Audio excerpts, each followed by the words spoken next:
अस्सलाम वालेकुम। आज हम physics 10 chapter number 14 optics light के बारे में जो है उसके शॉर्ट रिस्पांस क्वेश्चन डिस्कस करेंगे।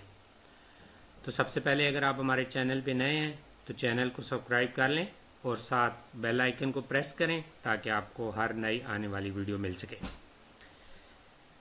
क्वेश्चन नंबर 1 है, why is the refractive index always greater than और equal to 1 unity. Unity mean 1 से हमारे पास रिफ्रैक्टिव इंडेक्स जो होता है हमेशा 1 के इक्वल होता है या 1 से ग्रेटर होता है। इसकी क्या रीज़न है? तो बेसिकली देखो कि हमारे पास जो रिफ्रैक्टिव इंडेक्स का फार्मूला है नीचे ये speed of light in vacuum divided by speed of light in medium. अच्छा, अब जो speed of light in vacuum होती है ये आपके पास ज़्यादा होती है हमेशा।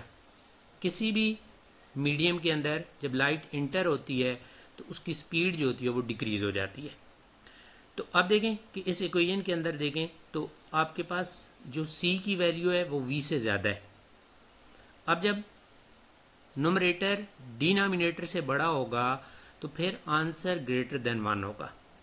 लेकिन एयर के लिए क्या होता है, v जो होता है वो c की इक्वल होता है, तो इसलिए जब v और c इक्वल होंगे तो 1 आंसर आ सकता है। तो इसलिए n की वैल्यू या तो ग्रेटर देन 1 होती है या इक्वल देन 1 होती है, लेकिन कभी लेस देन 1 नहीं हो सकती।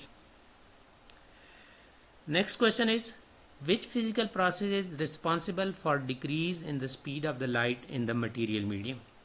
कि जब लाइट किसी मीडियम में इंटर होती है, फॉर एग्जाम्पल गिलास में इंटर होती है, वाटर में इंटर होती है, तो उसकी स्पीड डिक्रीज हो जाती है। तो कौन सा प्रोसेस होता है? तो बेसिकली होता है क्या है कि interaction of light with the atoms and the molecules in the medium cause scattering and absorption of the light. कि जब लाइट मीडियम में इंटर होती है तो वो एटम्स और मॉलिक्यूल जो होते हैं मीडियम के उनके साथ इंटरेक्ट करती है, स्कैटर होती है, लाइट अब्जॉर्ब होकर री एमिट होती है, और इसकी वजह से क्या होता है, स्पीड जो होती है वो डिक्रीज हो जाती है। और इस प्रोसेस को कि जब लाइट आपकी एक मीडियम से दूसरे मीडियम में इंटर होती है तो उसकी स्पीड चेंज होती है, तो इस प्रोसेस को हम रिफ्रैक्शन ऑफ लाइट का नेम भी देते हैं। Next question is, how does powder take the shine of a person nose. कि हम जब पाउडर नोज पे लगाएंगे तो शाइन क्यों ख़त्म हो जाती है? तो बेसिकली क्या होता है कि powder absorb the excess oil on the skin. कि स्किन के ऊपर जो ऑयल होता है पाउडर उसको अब्जॉर्ब करता है और साथ ही सरफेस को क्या कर देता है, नोज की जो सरफेस है उसको रफ कर देता है। अब जब सरफेस रफ हो जाती है तो फिर क्या होती है, लाइट जो होती है वो स्कैटर हो जाती है, डिफरेंट डायरेक्शन में लाइट स्कैटर हो जाती है। और जब लाइट डिफरेंट डायरेक्शन में स्कैटर हो जाती है तो फिर हमारे पास क्या होती है कि इस तरह शाइन जो होती है वो रिड्यूस हो जाती है। स्पेकुलर रिफ्लेक्शन, वो रिफ्लेक्शन जिसकी वजह से वो शाइन बन रही होती है वो ख़त्म हो जाती है। तो इस तरह जो है ना वो शाइन जो होती है वो ख़त्म हो जाती है। उसके बाद नेक्स्ट क्वेश्चन इज, अब देखिए next question, why an object in a water always appear to be elevated to its real depth. कि कोई भी ऑब्जेक्ट है जब वो वाटर के अंदर होता है तो वो एक्चुअल डेप्थ से ऊपर नज़र आता है। तो उसकी क्या रीज़न है? तो बेसिकली ये क्यों होता है? This is due to the refraction of light. कि लाइट जो होती है वो रिफ्रैक्ट होती है। अब रिफ्रैक्शन की वजह से नीचे ये डायग्राम के ऊपर देखें कि ये वाटर है, इसके अंदर फिश है। अब जब लाइट, ये ग्रीन जो है हमारे पास लाइट है नॉर्मल लाइन से, ये जब यहाँ पे वाटर से एयर में एंटर होती है तो it will bend away from the normal, और इमेज जो होता है बिल्कुल सीधा सामने जो रे बन रही होती है उसके ऊपर डॉटेड लाइन से जो रे है वहाँ पे इमेज बनता है। तो इसकी वजह से क्या होता है कि इमेज जो होता है ऑब्जेक्ट का वो आपको थोड़ा सा ऊपर नज़र आता है। तो इस वजह से जो होती है वो डेप्थ भी कम नज़र आती है और इमेज जो है वो एलिवेटेड होता है। उसके बाद नेक्स्ट क्वेश्चन है, refractive index of the air is lower for air at high temperature. के जो रिफ्रैक्टिव इंडेक्स की वैल्यू जब एयर हाई टेम्परेचर पे होती है तो कम हो जाती है। तो देखो कि जब टेम्परेचर ज़्यादा होता है तो गैस जो होती है वो एक्सपैंड करती है, और जब गैस एक्सपैंड करेगी तो उसकी डेंसिटी जो होती है वो डिक्रीज हो जाती है। अब डेंसिटी जब डिक्रीज होती है तो इसका मतलब ये होता है कि गिवन वॉल्यूम के अंदर आपके पार्टिकल्स जो होते हैं वो लेस होते हैं, तो लाइट का जो इंटरेक्शन होता है वो डिक्रीज हो जाता है। लाइट यानी कि कम जो है वो पार्टिकल के साथ इंटरेक्ट करके पास हो रही होती है, और जब लाइट का इंटरेक्शन पार्टिकल से डिक्रीज होता है तो इस वजह से क्या होती है कि रिफ्रैक्टिव इंडेक्स जो होता है वो आपके पास डिक्रीज हो जाता है। उसके बाद next question number 6, rainbow form due to the dispersion of light by the rain drops suspended in the air, how double rainbow form, can triple rainbow be form. अब देखो कि रेनबो जब बनती है तो इधर साइड पे देखें कि ये जो ना वाटर का ड्रॉप शो किया गया। अब वाटर के ड्रॉप के अंदर जब लाइट इंटर होती है तो यहाँ पे एक प्रोसेस होता है जिसे डिस्पर्शन कहते हैं, और दूसरा यहाँ पे प्रोसेस होता है टोटल इंटरनल रिफ्लेक्शन या इंटरनल रिफ्लेक्शन जिसे हम कहते हैं। तो अब क्या होता है कि यहाँ पे जब आपकी प्राइमरी रेनबो बनती है उसको हम कहते हैं कि यहाँ पे जो है ना वन टाइम इंटरनल रिफ्लेक्शन हुई है ड्रॉप के अंदर। अच्छा, अब जब डबल रेनबो बनती है तो डबल रेनबो बनती है जब हमारे पास टू इंटरनल रिफ्लेक्शन होती है, कि रेन ड्रॉप के अंदर लाइट आपकी दो दफ़ा इंटरनल रिफ्लेक्शन होता है, तो उस केस में हमारे पास क्या बनती है, डबल जो ना डबल रेनबो बनती है। अच्छा, अब ट्रिपल भी फॉर्म हो सकती है अगर हमारे पास 3 टाइम टोटल इंटरनल रिफ्लेक्शन हो, लेकिन ये जो रेनबो होती है ये बहुत ही डिम सी होती है और ये फिर हमें प्रॉपर नज़र नहीं आ पाती। नेक्स्ट क्वेश्चन जो है, can you photograph virtual image, explain.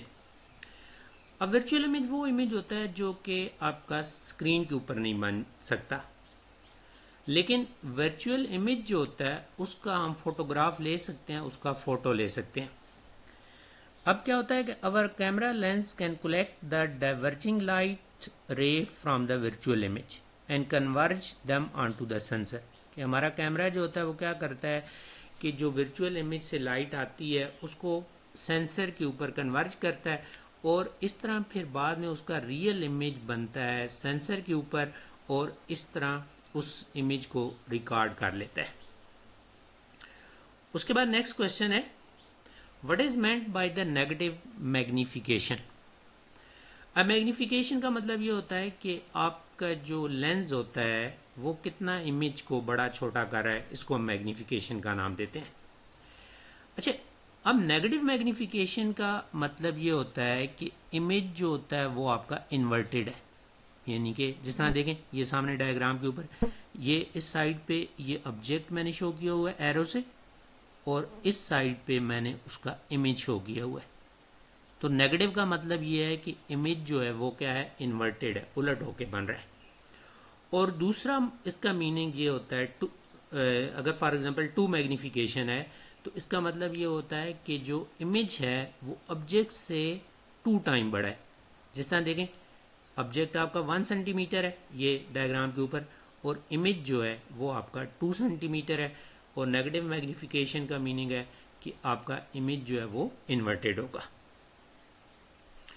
उसके बाद नेक्स्ट क्वेश्चन है, can a flat transparent glass be considered as a lens of infinite focal length, if yes where does it form an image. अब देखेंगे अगर आपके पास एक गिलास है, सिंपल ऐसी गिलास की शीट सी है, तो ये आपके पास लेंस के तौर पे एक्ट करती है, क्योंकि इस पे जब रेज आपके इंसिडेंट होती हैं तो ये रेज क्या होती हैं, पैरेलल जाती हैं। पैरेलल जाती हैं तो इस तरह हम कह सकते हैं कि ये रे आपस में मीट नहीं करेंगी, इन्फिनिटी पे मीट करेंगी, तो हम कह सकते हैं कि इसकी जो फोकल लेंथ है वो इन्फिनिटी है। अच्छा, अब ये भी इमेज बनाएगा तो इमेज कहाँ पे बनेगा, तो देखो इमेज जो होता है जहाँ पे ऑब्जेक्ट है, ये ऑब्जेक्ट पड़ा हुआ है, दूसरी साइड पे आई है, आप देख रहे हैं, तो अब इमेज भी जो है ना इसी जगह पे बनेगा जहाँ पे आपका ऑब्जेक्ट है, उसी जगह पे सेम साइज का इमेज आपके पास बनेगा। उसके बाद नेक्स्ट क्वेश्चन है, if we dip a lens in the water what would happen to its focal length, elaborate. देखेंगे जब हम हमारे पास एक लेंस है, ये देखें लेंस नीचे, ये पहली डायग्राम जो है। अब इस लेंस के ऊपर जब लाइट इंसिडेंट होती है, ये लाइट रेज आ रही हैं और ये लाइट रेज जब इससे पास करती हैं तो ये एक पॉइंट के ऊपर फोकस हो जाती हैं। अब ये जो आपके पास लेंस के सेंटर और ये जो पॉइंट जिस पे फोकस हुई हैं, इनके दरमियान ये जो डिस्टेंस होता है, इसे हम क्या कहते हैं, फोकल लेंथ कहते हैं। ये यहाँ से आपके पास जो डिस्टेंस है, ये मैं इसको ब्लू कलर से शो कर रहा हूँ, ये जो ब्लू कलर है से शो की ये लाइन इसकी फोकल लेंथ है। अच्छा, अब देखो कि जब आप लेंस को वाटर के अंदर रखेंगे, सेकंड डायग्राम के ऊपर देखें, ये वाटर ब्लू कलर में मैंने शो किया हुआ है। अब जब आप इसको वाटर में रखेंगे तो इस केस में आपके पास क्या होगा कि जो वाटर और जो इस लेंस का रिफ्रैक्टिव इंडेक्स है, इनमें डिफरेंस ज़्यादा नहीं होता। जो रिफ्रैक्टिव इंडेक्स इस लेंस का है और जो बाहर वाटर है, इनका रिफ्रैक्टिव इंडेक्स में माइनर सा डिफरेंस होता है। तो इसकी वजह से क्या होता है कि लाइट ज़्यादा बेंड नहीं हो पाती, और जब लाइट ज़्यादा बेंड नहीं होती तो उसकी वजह से क्या होता है कि जो फोकल लेंथ होती है, लाइट आगे दूर जाके बेंड होती है, तो इसकी वजह से आपके पास क्या होगा कि फोकल लेंथ जो होती है वो क्या हो जाती है, इंक्रीज हो जाती है। उसके बाद ही नेक्स्ट क्वेश्चन है, when you open your I in the water why the thing looks blurry. देखें कि जब आप वाटर के अंदर हैं तो आप आई ओपन करते हैं वाटर के अंदर, तो आपको जो चीज़ें हैं वो ब्लड नज़र आती हैं। तो उसकी रीज़न क्या होती है? तो basically when we open our eye in the water thing look blurry because the refractive index of the water is much closer to the refractive index of the cornea of the eye। ये जो आई है ना, नीचे देखें, ये जो इसका white part होता है, कॉर्निया इसको नाम दिया जाता है। तो अब क्या होता है कि जो वाटर का रिफ्रैक्टिव इंडेक्स होता है और जो कॉर्निया का रिफ्रैक्टिव इंडेक्स होता है, इनमें ज़्यादा डिफरेंस नहीं होता, ये क्लोज क्लोज होते हैं। अब जब रिफ्रैक्टिव इंडेक्स दोनों के क्लोज क्लोज होते हैं तो इस वजह से जो लाइट है वो प्रॉपर बेंड नहीं हो पाती और रेटिना पे जाके फोकस नहीं होती। तो इसकी वजह से क्या होता है कि आपके पास ब्लर्ड इमेज जो है वो रेटिना पे जाके पीछे आई के अंदर बन रहा होता है। उसके बाद नेक्स्ट क्वेश्चन है, evaluate the statement that a real image is always inverted। अब देखें कि जो हमारे पास रियल इमेज होता है, फॉर एग्जांपल अगर हमारे पास ये लेंस है, इसके सामने एक ऑब्जेक्ट पड़ा हुआ है, तो जब ये आपका लेंस जो होगा, लेंस के थ्रू जब हम इस ऑब्जेक्ट को देखेंगे तो ये आपके पास अगर रियल इमेज बनेगा तो रियल इमेज क्या होता है, हमेशा आपके पास इन्वर्टेड होता है। और रियल इमेज जो होता है अगर सिंगल लेंस है तो फिर तो हमारे पास इन्वर्टेड होता है कि अगर सिंगल लेंस है तो फिर तो इन्वर्टेड है। लेकिन अगर हमारे पास एक और आगे लेंस हम रख लेते हैं, अगर हम यहाँ पे इसी लेंस के आगे एक और लेंस रखते हैं तो फिर क्या हो सकता है कि ये वाला लेंस इस इमेज को अगर दोबारा इन्वर्ट करता है तो ये इमेज आपके पास क्या हो जाएगा, स्ट्रेट हो जाएगा, सीधा इमेज बन जाएगा। यानी सिंगल लेंस के लिए तो आपका रियल इमेज इन्वर्टेड होता है, लेकिन अगर टू लेंसेज हो तो या कम्प्लेक्स सिस्टम हो लेंसेज का तो फिर वो इमेज इन्वर्ट होता है और फिर आपका इमेज सीधा बन जाता है, यानी कि एरेक्ट इमेज बन जाता है। उसके बाद नेक्स्ट क्वेश्चन है, argue about the nature of the gravitational lensing as optical or not. अच्छा, अब देखो कि ग्रेविटेशनल लेंसिंग का मतलब क्या होता है कि ये फॉर एग्जांपल अगर आपके पास कोई सन है या गैलेक्सी है तो कहीं स्टार से लाइट आ रही है ऐसे, तो जब लाइट इससे पास होती है, इसके करीब से पास होती है तो ये बेंड हो जाती है। अब ये इसे हम क्या कहते हैं, ग्रेविटेशनल लेंसिंग का नाम देते हैं। अब ग्रेविटेशनल लेंसिंग में क्या होती है कि आपके पास जो लाइट है वो बेंड होती है, ग्रेविटी की वजह से बेंड होती है। तो in gravitational lensing the light bend due to gravity, so gravitational lensing is not an optical phenomena. ये ऑप्टिकल फिनोमेना नहीं है, क्योंकि ऑप्टिकल फिनोमेना में क्या होगी, रिफ्रैक्शन होगी या रिफ्लेक्शन होगी। तो इस केस में आपके पास रिफ्लेक्शन या रिफ्रैक्शन नहीं हो रही, बल्कि ये जो सन है ये लाइट को अट्रैक्ट कर रहा है और उसकी अट्रैक्शन की वजह से क्या हो रही है, लाइट जो होती है वो बेंड हो रही होती है। उसके बाद ही नेक्स्ट क्वेश्चन है, inspect the reason for curve ceiling of the school hall, कि स्कूल हॉल जो होता है उसकी सीलिंग जो होती है वो कर्व क्यों रखी जाती है। तो इसकी रीजन क्या है, the curve surface help to diffuse the sound wave, उसकी वजह से क्या होती है कि साउंड जो होती है वो डिफ्यूज हो जाती है, प्रिवेंटिंग द इकोस, इकोस जो होती हैं फिर नहीं प्रोड्यूस होती, और इको की वजह से जो होती है वो आपको पता है कि साउंड सही प्रॉपर सुनाई नहीं दे रही होती, तो इको ख़त्म हो जाती है। और जब लाइट स्कैटर होती है तो by scattering the sound in multiple direction they distribute sound more evenly throughout the hall. तो अब उसकी वजह से क्या होता है कि लाइट स्कैटर होती है और पूरे हॉल के अंदर क्या हो जाती है, डिस्ट्रीब्यूट हो जाती है, और इस तरह हमारे पास साउंड जो होती है वो ऑडियंस तक क्लियर साउंड पहुंच पाती है। उसके बाद जी नेक्स्ट क्वेश्चन है, propose a reason for producing more sound by an empty container as compare to filled one. For example हमारे पास एक कंटेनर सा है, एक एम्प्टी है, एक कंटेनर है उसको हमने किसी लिक्विड से फिल किया हुआ है, फॉर एग्जाम्पल ये फिल है।